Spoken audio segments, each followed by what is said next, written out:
अस्सलाम वालेकुम रहमतुल्लाहि वबरकातुहू। तर्जुमा और तफसीर में क्या डिफरेंस है? तर्जुमा वो है जब कुरान को आप वर्ड बाय वर्ड ट्रांसलेट कर दें और एक बेसिक अंडरस्टैंडिंग कि अल्लाह कुरान में कहना क्या चाह रहे हैं, वो हुआ तर्जुमा। और तफसीर ये हुआ कि सिर्फ कुरान को डिटेल में ट्रांसलेट ही ना करना, इसके अलावा उसके पस मंज़र क्या रहा है, हिस्टोरिकल बैकग्राउंड क्या रही है, और स्कॉलर के ओपिनियन क्या रहे हैं, जो कॉन्टेक्स्ट था रिवोल्यूशन का वो क्या था, और क्रॉस रेफरेंसेस क्या हैं। मतलब कुरान की आयत है तो उसके अराउंड हदीस और वो क्या बोलती हैं, तो ये सारा मिला के इसको तफसीर बोलते हैं।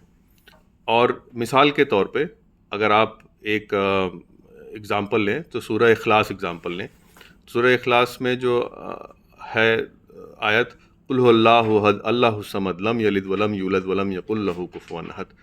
तो अब इसका अगर आप तर्जुमा करेंगे तो तर्जुमा क्या है? सिंपल है, कहो अल्लाह एक है, he is the one the eternal refuge, he neither begets nor is born nor is there to him any equivalent.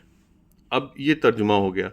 तफसीर क्या होगा? तफसीर में जैसे आप तफसीर इब्न कसीर पढ़ें तो उसमें अच्छी एक्सप्लेनेशन है कि कुल हुवल्लाहु अहद, अहद को एक्सप्लेन किया है कि एब्सोलूट वननेस होता है। अहद का मतलब वाहिद भी एक होता है, बट वो न्यूमेरिकल वननेस है कि एक होना। बट जब आप अहद बोलते हैं तो ये दिखाता है कि अल्लाह को एब्सोलूट वननेस है, सिर्फ एक नंबर में ही नहीं, हर तरीके से वो एक है।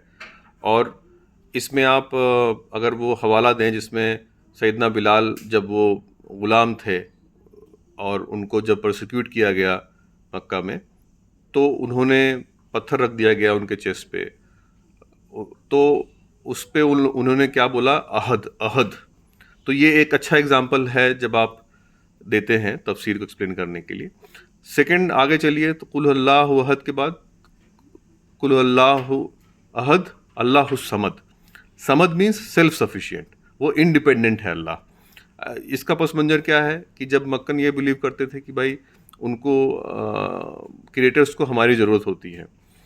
आगे जब है लम यलिद वलम यूलद, वो एक्सप्लेन करता है कि अब मक्कन उस समय मुशरिक ये भी यकीन करते थे कि जो उनके आइडल्स थे लात मनात, ये सब वो बोलते थे कि अल्लाह की बेटियां हैं।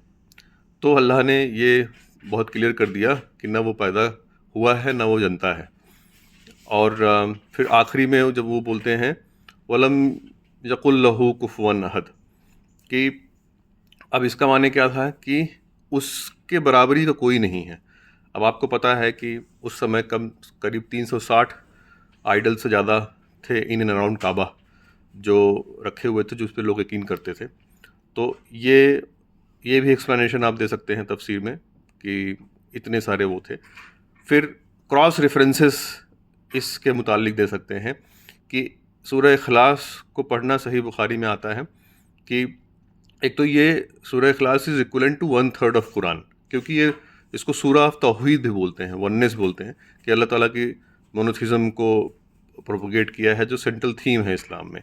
इसलिए इसको 1/3 ऑफ कुरान का दर्जा हासिल है। दूसरी हदीस में आता है कि आप सल्लल्लाहु अलैहि वसल्लम बोलते हैं एक आदमी को कि जिसको उन्होंने देखा कि हर नमाज में वो सूरह इखलास रिसाइट करता था, तो उन्होंने बोला कि तुम्हारा ये प्यार सूरह इखलास के लिए वजह बनेगा तुम्हारी जन्नत में जाने का, दाखिला होगा। तो इसमें क्या हुआ कि आपने हदीस का क्रॉस रेफरेंसेस दे दिया, आपने हिस्टोरिकल बैकग्राउंड दे दिया, मक्कन आयत थी ये, उस कॉन्टेक्स्ट में तो आपने कॉन्टेक्स्ट भी दे दिया। आपने सिर्फ एक्सप्लेन नहीं किया वर्ड्स के मतलब, तर्जुमा ही नहीं किया, तफसीर में आपने पूरा का पूरा इसके अराउंड एक खांचा तैयार कर दिया, एक पूरा कॉन्टेक्स्ट दे दिया, जिससे कि पूरी अच्छी समझ आ जाती है आपको। तो ये है डिफरेंस बिटवीन तफसीर एंड तर्जुमा। व आखिर दावाना अनिल हम्दुलिल्लाहि रब्बिल आलमीन।